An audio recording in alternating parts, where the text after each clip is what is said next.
राधे राधे दोस्तों, हैप्पी श्राद्ध पक्ष। दोस्तों, डेली आप अपने पितरों को खुश करें, तर्पण करें।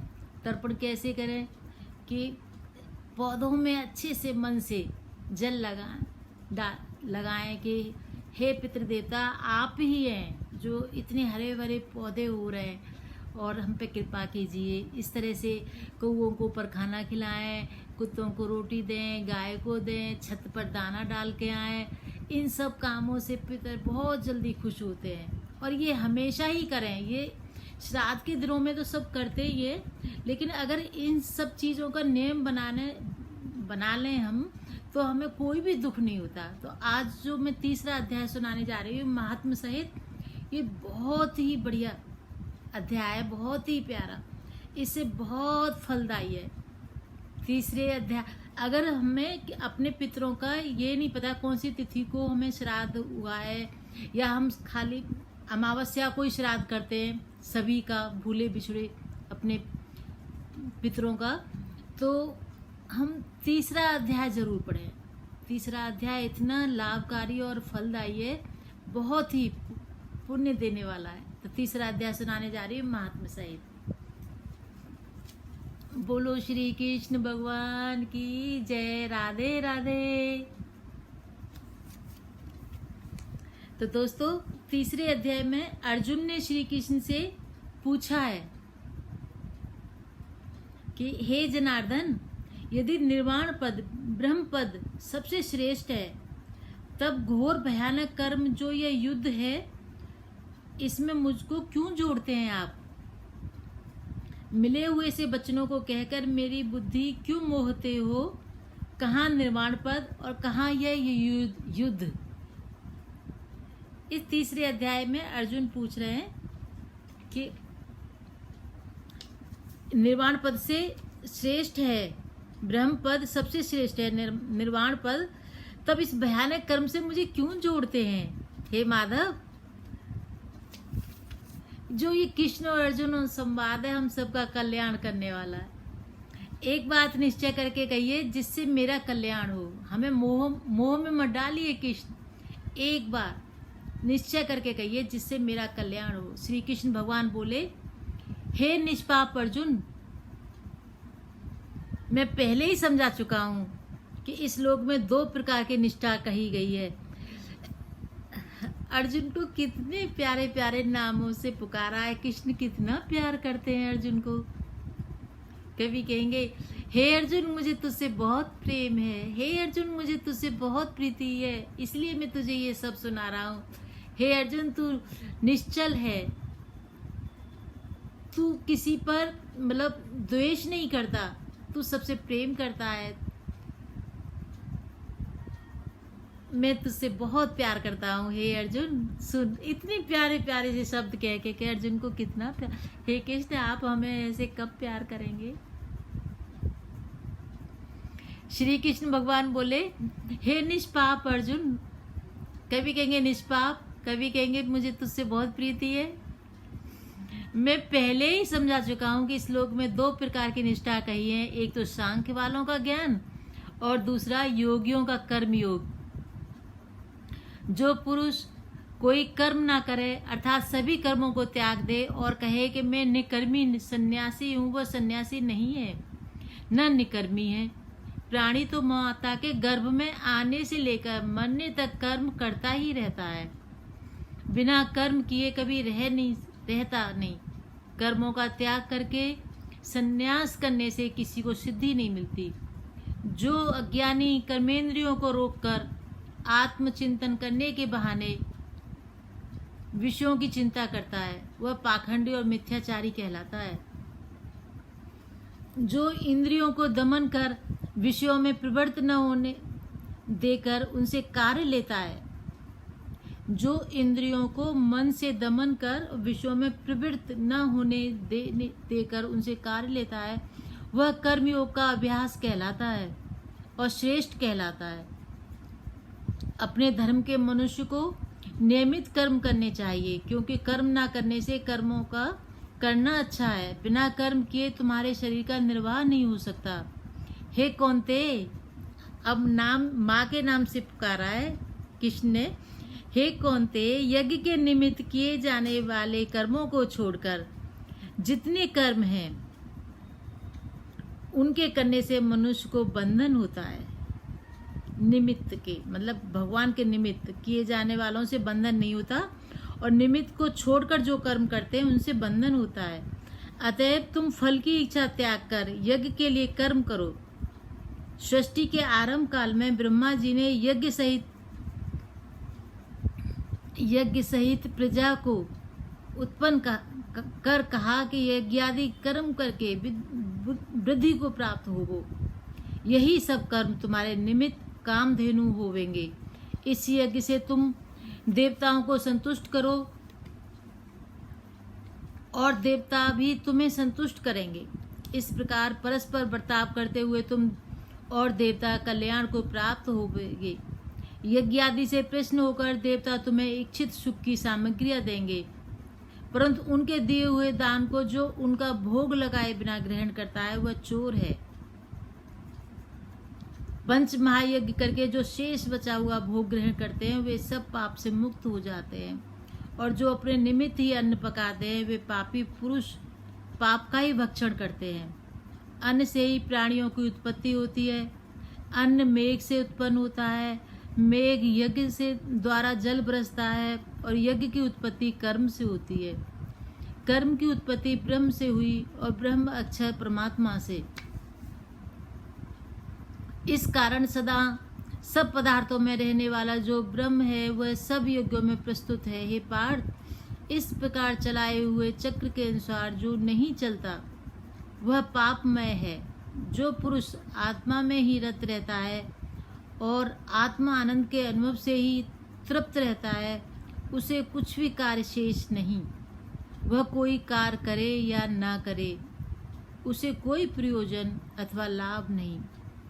इसलिए तुम भी फल की इच्छा त्याग कर कर्तव्य पालन करते रहो, क्योंकि फल की इच्छा को त्याग कर कर्म करने वाला पुरुष ही मोक्ष को प्राप्त होता है। लोक संग्रह को देखते हुए भी तुम्हें कर्म करना चाहिए, क्योंकि श्रेष्ठ पुरुष जैसे जैसे और जो कर्म करते हैं दूसरे पुरुष भी उन्हीं का ही अनुसरण करते हैं।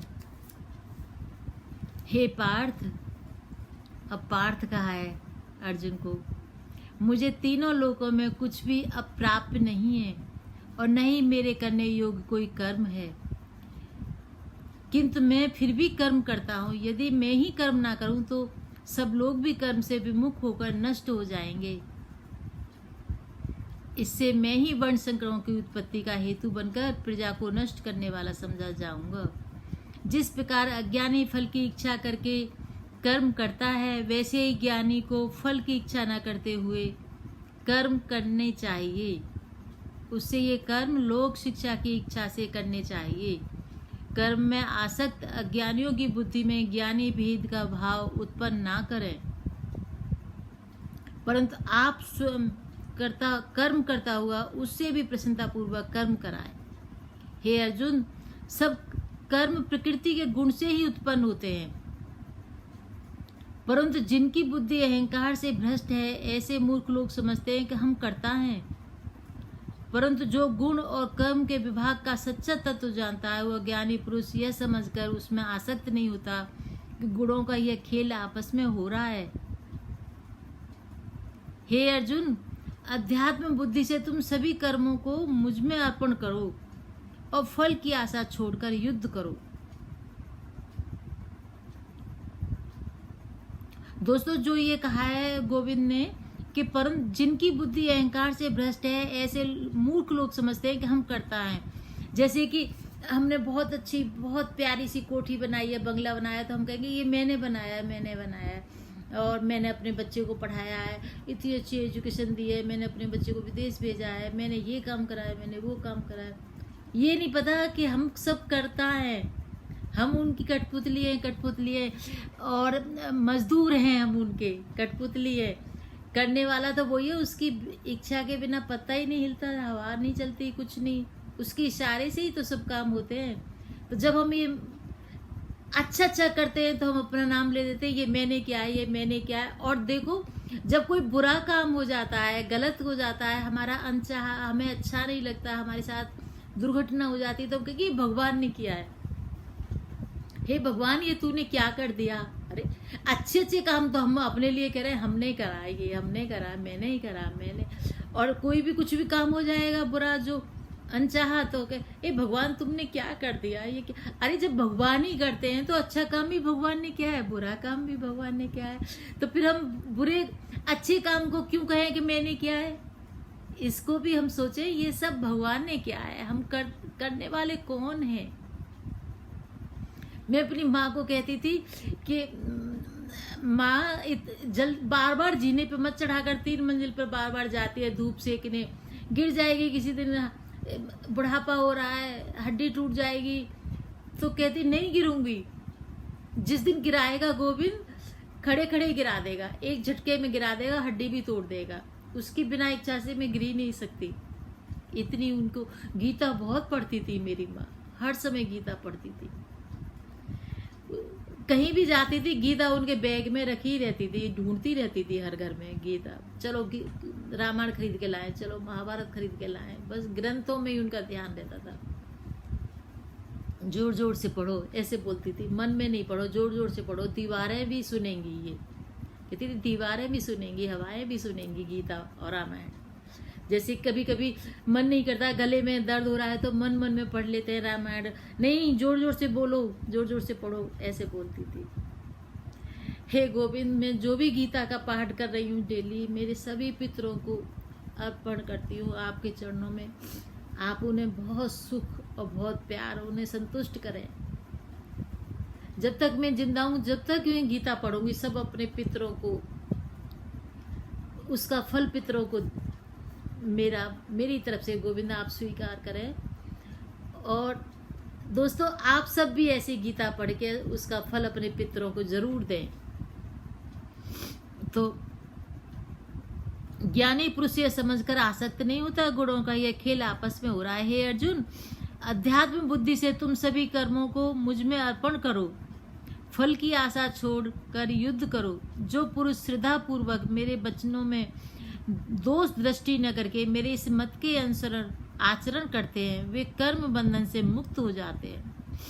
ऐसा न करने वालों को तू संपूर्ण ज्ञान से रहित जान।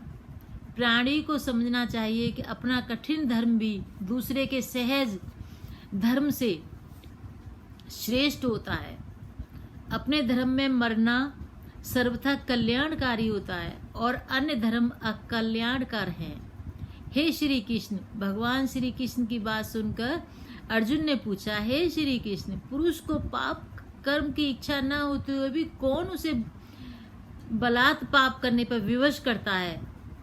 तो कृष्ण कहते हैं, हे अर्जुन, रजोगुण से उत्पन्न होने वाले काम और क्रोध मनुष्य को पाप कर्म की ओर ले जाते हैं। इनसे उत्पन्न इच्छाएं कभी तृप्त नहीं होती। ये माँ पापी घोर शत्रु हैं। जैसे धुएं से आग, धूल से दर्पण, झिल्ली से गर्भ का बालक ढका रहता है, उसी प्रकार विषयों की इच्छा से आत्मज्ञान ढका है। हे कौन्ते, इस शत्रु रूप काम के कारण ही ज्ञानियों का ज्ञान आच्छादित हुआ है।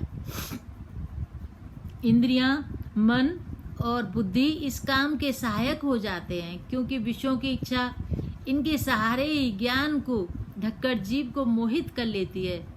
इसलिए सर्वप्रथम तुम इंद्रियों को वश में करो, इंद्रियों को जीतो। और कहते हैं कि इंद्रियां प्रबल हैं, किंतु इंद्रियों से भी प्रबल मन है। इस प्रकार जो बुद्धि से परे है, उस आत्मा को जानकर निश्चयात्मक बुद्धि द्वारा मन को निश्चल करके तुम इस दुर्धर शत्रु काम पर विजय पाओ। इति श्रीमद् भगवत गीता दशु ब्रह्म विद्या योग शास्त्रे श्री कृष्ण अर्जुन संवादे कर्म योग नाम 3य अध्याय। बोलो श्री कृष्ण भगवान की जय। दोस्तों, अब महात्म्य सुनाती हूँ मैं, और आप पूरा सुन के अपने पितरों को जरूर अर्पण करना है ये फल, और जोर जोर से बोलना। 3रे अध्याय का महात्म्य। श्री नारायण जी बोले, हे लक्ष्मी, एक शूद्र अकेला ही वन में रहता था। महात्मा का मतलब होता है कि इस अध्याय को पढ़ने से क्या फल मिलता है, क्या क्या हमें लाभ हुआ। बहुत से कुकर्म करके बहुत सा धन एकत्र कर, हे लक्ष्मी, एक शूद्र अकेला ही वन में रहता था। उसने बहुत से कुकर्म करके बहुत सा धन एकत्र कर लिया, किंतु किसी कारण से उसका सारा धन जाता रहा। धनादि के चले जाने से वह शूद्र बहुत चिंतित रहता और लोगों से पूछता, कोई कर्म बताओ जिससे मैं पृथ्वी में जो धन है उसे निकाल लूं। वह द्रव्य मेरे हाथ लगे। किसी से कहता, कोई ऐसा अंजन बताओ, काजल, जिससे आंखों में लगाकर मैं पृथ्वी का सकल धन देख लूं।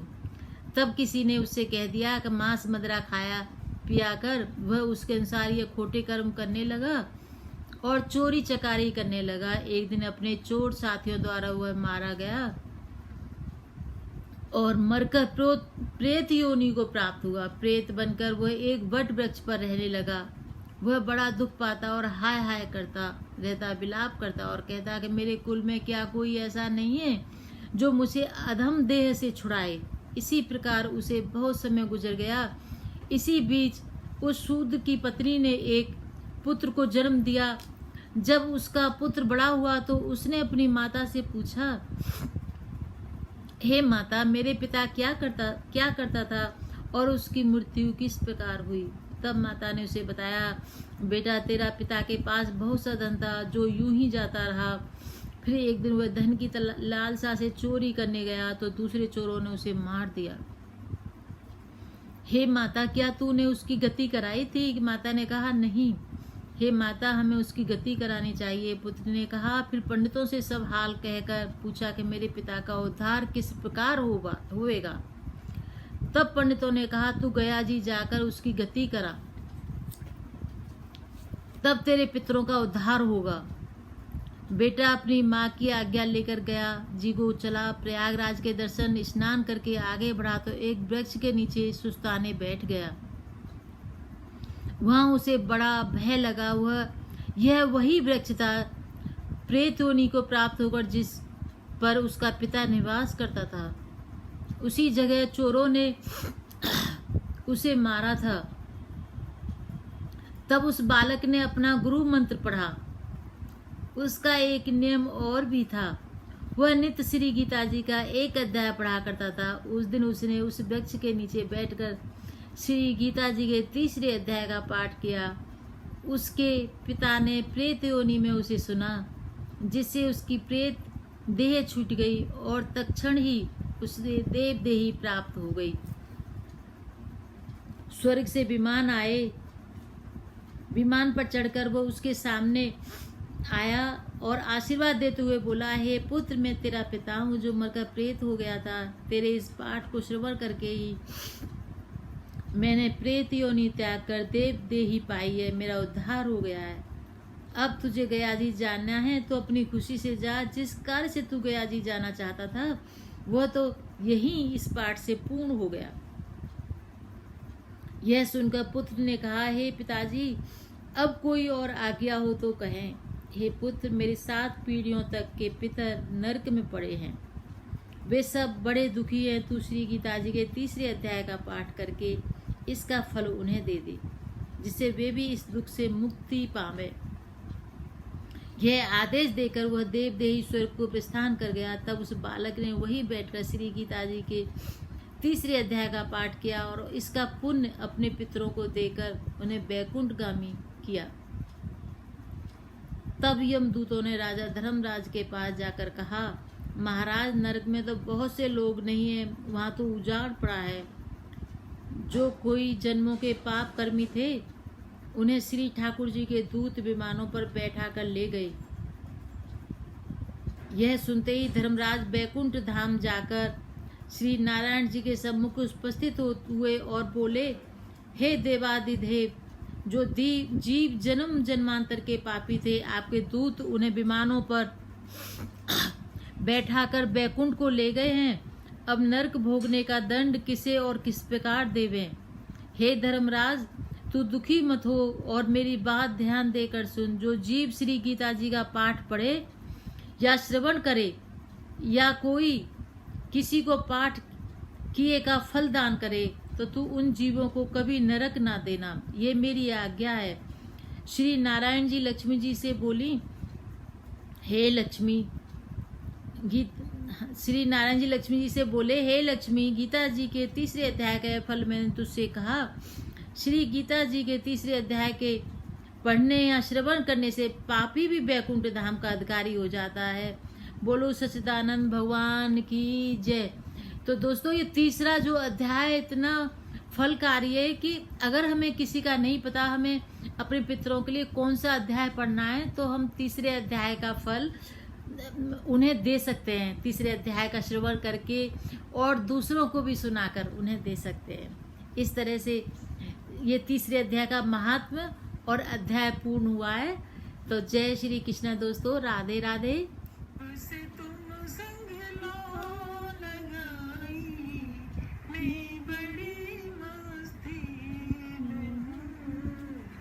जब से तुम संग लो लगाई, मैं बड़ी मस्ती में हूँ। जब से की है आशनाई, मैं बड़ी मस्ती में हूँ। मेरी राधा रमण, मेरी राधा रमण, मेरी राधा रमण, मेरी राधा रमण, मेरी राधा रमण, मेरे राधा रमण, मेरी राधा रमण, मेरे राधा रमण, मेरे राधा रमण, मेरे राधा रमण, मेरे राधा रमण, मेरे राधा रमण। जब से तुम संग लो लगाई, मैं बड़ी मस्ती में हूँ। इतना तो करना स्वामी, जब प्राण तन से, इतना तो करना स्वामी, जब प्राण तन से निकले। श्री गंगा जी का तट हो, श्री गंगा जी का तट हो, जमुना का वंशी वट हो। श्री गंगा जी का तट हो, जमुना का वंशी वट हो। मेरा सांवरा निकट हो, मेरा गोविंद निकट हो, मेरा माधव निकट हो, मेरा कन्हैया निकट हो। जब